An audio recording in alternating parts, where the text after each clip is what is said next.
تبارك الذي بيده الملك وهو على كل شيء قدير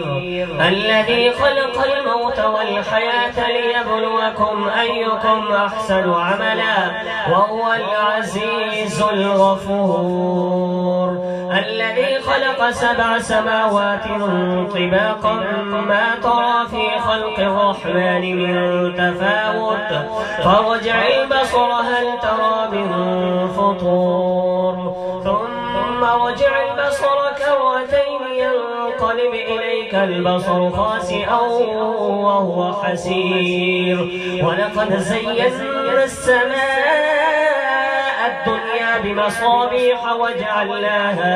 وجعلناها رجوما للشياطين وأعتدنا لهم عذاب السعير